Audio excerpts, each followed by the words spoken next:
All right, so welcome in to RVTV, Revolutionary Television, with your comrade Professor Butch Ware. I am joined today by Greg Stoker. For the community that is engaged in resistance and revolution and bringing about fundamental change, this man needs no introduction, but I'm going to allow him to introduce himself.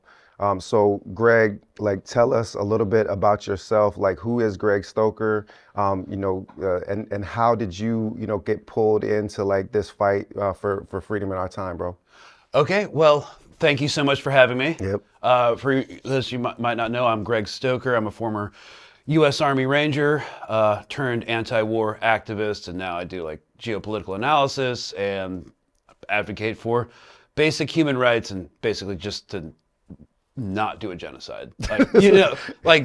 You're on team no genocide. Yeah, okay, good. It's a very low bar for barrier to entry. And yet so many people are limboing, under it instead of going over it, literally on their backs, justifying genocide. Yeah, I was talking to a couple flat earthers, who are anti-genocide. I was like, look, we're not going to talk about that. The Earth's not round; it's flat. Yeah. Probably not going to get into it. But again, it's a wide umbrella. Yep. Should be easy to get under, but it's kind of confounding that it's not. Yeah. So how did I get involved in this?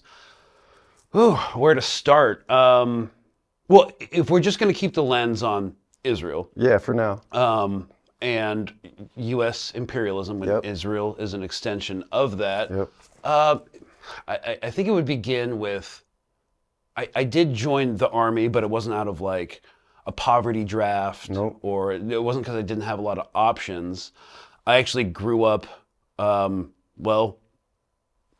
the upper, socioeconomic class, going to. So let's start at the beginning. Where are you from? What kind of background? How you came up? So I grew up in Austin, Texas. Mm-hmm. Father was investment management consultant with his own firm. Yep. Got shipped off to boarding school in New England around 12. What was that like? Just getting the classical education. Greek, Latin, Xenophon. So this explains the conversation that we had in the car yesterday about Greek tragedies. Yeah, Athenian democracy never existed, but they did write some good plays. They wrote some good plays. And I mean, we had this conversation yesterday. It's this Western model of democracy. It's I grew up in the same system, literally the curriculum did not change from 1880 to now at these new elite New England boarding schools. And it's not just New England, Eton, rugby, all so these basically, boarding schools in England. You were an extra in Dead Poets Society. Yeah, WASP. It was some real WASP stuff. If you guys don't know what WASP is, White Anglo-Saxon Protestant. Yeah. And that's kind of actually my first exposure to Zionism, because a couple of my roommates were actual Zionists from New York City. Yeah, definitely. So that's kind of where I got exposed to it. That's kind of where I started to be uncomfortable with capitalism and how it works. Just because Bloomberg and Kennedy offshoots that I was going to school with, they're literally the worst people I've met. Yeah. Also ethically bankrupt human beings. And that's kind of my insight into the political coastal elite came from growing up in boarding schools with those kids. So how many years did you spend at those boarding schools? You said you started when you were 12, so how long? I got expelled from a couple. Nice. What did you do, man? Okay, well, one was fighting, one was weed,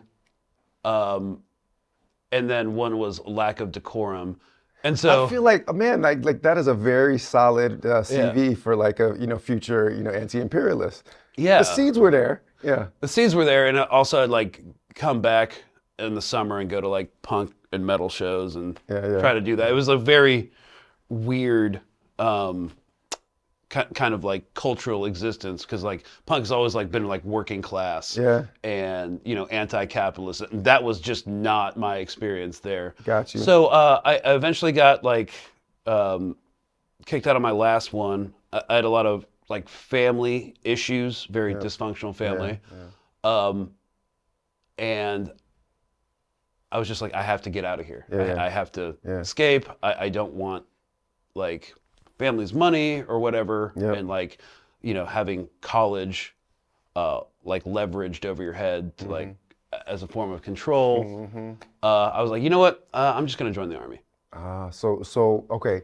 So two things with that. How old are you then when you enlist? Like 18. 18, yeah. So right, like as soon as I can get out, I'm getting out, and I'm gonna chart my own course. But let me ask this. I didn't even go to my high school graduation. The second I got my diploma, I was on a bus for Fort Benning, Georgia, for basic infantry training. So I wanna ask, part of this to complicate that. You talked about your dad, and the kind of financial position you were in, and how that created this juxtaposition between a kind of one class environment, East Coast boarding schools, and then the punk environment.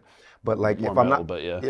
if I'm not mistaken, like, you're wearing your dad's jacket Yeah. right now. So he there was also like service, in his background. Third generation military here. Okay. So talk about then like your dad's relationship with the military, your own relationship, and your own experience when you enlist. Yeah. Okay. So, grandfather fought in World War II, started off as like a basic infantryman, like radio operator. Yep. In the Second World War, Patton's Third Army. Yep. Then he became an officer, ended up getting out as a colonel in JAG, which is a military lawyer. Yeah, Judge Advocate General. In Vietnam. Got you. And yeah, so he was in combat. I did multiple combat deployments to Afghanistan. And my father actually just kind of like missed the boat to Vietnam. Wow. Yeah, Okay. he was like a volunteer. Gotcha. And there's always been some like insecurity. It's like, everybody served and went to war, but like I never did that. Yeah. And now I'm like, cool. That's a good thing. That's a good thing. Because watching my grandfather, and as a kid, I didn't put like two and two together. Yeah. I know he had a cattle ranch up in Arkansas, and I'd stay with him From time to time. Yep. And like every night before he went to bed, he'd have that Ajax like bar soap. Yeah. And Crap. He would be like almost to where his hands Washing bleed. the blood off of his hands. Yeah, it's like I didn't understand what that was until it was like, oh, he's washing his buddy's blood off his hand. Hands. From like 30, like from like 50 years ago. All right, I gotta jump in here because I think a lot of people like won't know this about me, but like, so both of my grandfathers were veterans. Like one black, one white, and they both served this country. This country served them very differently in return. You know what I mean? But and I think that a lot of people don't reflect on like what it's like, for people to be committed to like an anti-imperial vision, and like to also like have a history of service in the family. And when I went to Arlington National like recently, like, I mean, you can guess which half of my family has people buried at Arlington National, right? Take a wild guess. You can take a wild guess as to who that might be. But when I'm sitting there looking at all these tombstones, right, and like you take like World War II, like all of the people that are buried there, that served in World War II, could know in an unambiguous fashion that they were fighting against evil. You could argue, in terms of like whether they were fighting for good. Yeah. Right? Yeah. But you can definitely say without question that they were fighting against evil. And one of the things that like hit me in that space, and I wondered like what your response would be on the basis of your own family history in this, is that like where we are now, like, and where we were, with Korea and Vietnam, and then, Iraq and Afghanistan, where like these wars are now just being fought in the name of extending the empire and extraction. It's like I do believe that those people that were laid to rest, after struggling in World War II, that was a fight against evil, whether or not it was a fight for good. That's a great point. I mean, like, who can argue fighting against Nazi Germany and Imperial Japan? And Imperial Japan, right? So yeah, just maybe talk about that. I know I didn't make that a question, but maybe you could help me out, like, as just, like, matter for reflection with your own, with your own family, with your granddad, because even when you know that you're fighting against evil, the blood is still. Well, I think one of the reasons that my grandfather got out, I mean, he's been gone for quite a while. God rest his soul, and yeah. I never got to ask him, but he was JAG in Vietnam, like prosecuting Americans for shit they were doing. And I think he eventually got disillusioned. He was like, you know what, I'm just going to move to Arkansas, get a ranch, and be a local judge. Put it behind me. Yeah. So he like never talked about it. Yeah. Also, it was a different time. It was. Where you just didn't talk about it. Yeah.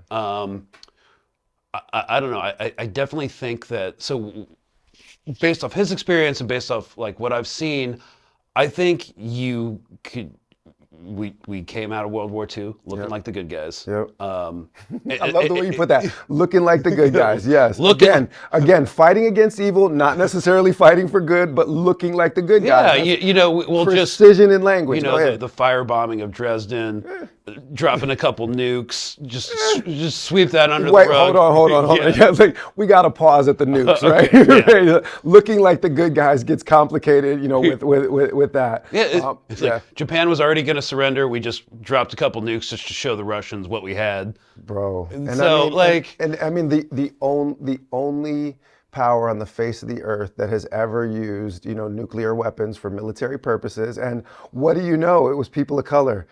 Who would have predicted that you would bomb Asians and not Europeans? Crazy. Yeah. I mean, there were obviously like Dresden and Hamburg and like basically death on a similar scale, but it wasn't a nuke. It wasn't a nuke. That's nuke. We gotta call that at least an escalation. I'm not saying no. It's 100% an escalation, and it was unnecessary because we knew like, oh, the second that we're done fighting the Nazis in Imperial Japan, we're going to be in a Cold War with the Reds. With the Russians, So we're going to show them that we mean business by dropping Japan. Like, that's kind of one of the main factors. Like, because we already knew that the Japanese High Command was considering they were done. Yeah, they were done. Yeah, they were done. So we're gonna do a human sacrifice on the altar of the idol of white supremacy, just to show the Ivans were not fucking around. Jiminy Christmas. Yeah, I know. So, all right, go ahead. We came out of World War II looking like the good guys. Or at least the propaganda machine. Plausible deniability on being the good guys, Yeah, and you have to also give to CIA propaganda, because right after World War II ended, and like you were to take a poll, like a global poll of like who actually contributed the most to the defeat of the Axis. G.I. Joe, man. G.I. Joe. It was probably the Russian military and their Great Patriotic War. That's generally what the thought was. But fair. After that's a good point. It's a good point. After decades of CIA propaganda, it was just the bunch of Iowa boys rolling up their sleeves and storming Normandy. I'm not saying that wasn't probably the most impressive military operation in history, but we're gonna have to talk about the technical aspects of that in a minute. Yeah, let's go back. So came out of World War II looking like the good guys, and that basically just manufactured consent for war after war after war, like living off the World War II glory days. All right. So I want to bring it back to your family if I can. So your dad then didn't serve. Now you're 18. You're enlisted. And you're. I got the sense, you can correct me if I'm wrong, that it's at that point in your life, it's more about what you're running from than what you're running to. But maybe you can, when you're going into the military, but you can maybe, like clarify that for me, because I don't know. I was never a Captain America type. I came out of childhood really confused and pissed off. Yeah. And I grew up in like a militarized section of society. Say it. And I was like, you know what? I had the sense that this was the last war we were going to fight for a long time. And this is my chance. Didn't want to miss the boat. Yeah. Wasn't thinking critically. Didn't know what that meant. Yeah. At all. But so then, can I ask about that? Yeah. Because like the way that I remember those conversations, because like I got shipped not to boarding school, but I got bused to the suburbs where I was the only black kid at the school, like literally. When I was in 6th grade. So like I encountered a lot of people like that. And some of them, I ended up keeping relationships with. For me, it's like there was this sense that like you had this opportunity for like glory and honor, right? Like and like 9/11, Pat Tillman, just like immediately, enlist because that, kind of glory and honor. Pat Tillman was in my unit. No way. Yeah, he was in 2nd Ranger Battalion. He was before my time, but yeah. Got you. Okay, so then talk about all of that for a minute. Like that's a lot. Yeah, of course the boarding school didn't help with that. Because if you look at early like British boarding schools, they're basically just pipelines to military academies. Military academies. Absolutely. So you grow up, learning Latin and reading things like what Seneca. And getting ready to conquer the world in the name of Western civilization, right? More or less. Yeah. And you quote Seneca, you construe in Latin, dulce et decorum est pro patria mori. It's a sweet and seemly thing to die for one's country for one's country, homeland. Yep. So you kind of grew up with that. It's just something that you did. And, why not go to Afghanistan? Alexander the Great did.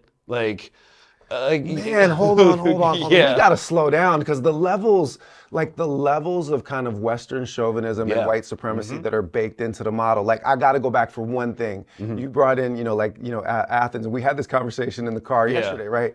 So let us just be clear. Like, there is one city-state in the whole, Greek history, essentially, that shining city on a hill. That is a democracy. But in that democracy, who can vote? Ethnic nationals only, okay? So men and property owners, okay? So when people start talking about like democracy being at the root of Western civilization, let's put aside that there is essentially no genetic relationship between the ancient Greeks and, let's say, the inhabitants of the British Isles, right? Not related to each other. If you read like Middle English poetry, they tried to connect it to like the Greek world because Aeneas, after Troy was burned, he sailed to Albion, the British island. They don't consider Greeks Europeans now. Why do they get to claim them in the past? But before we even get to that, like, let's be clear, is that this quote unquote democracy that is supposed to serve as like the cradle of Western civilization is, in point of fact, a misogynistic ethno-state with an oligarchy. So it's like when we see misogynistic ethno-states that are oligarchies growing out of this superior Western civilization model, like we shouldn't be acting so surprised. I know. Yeah.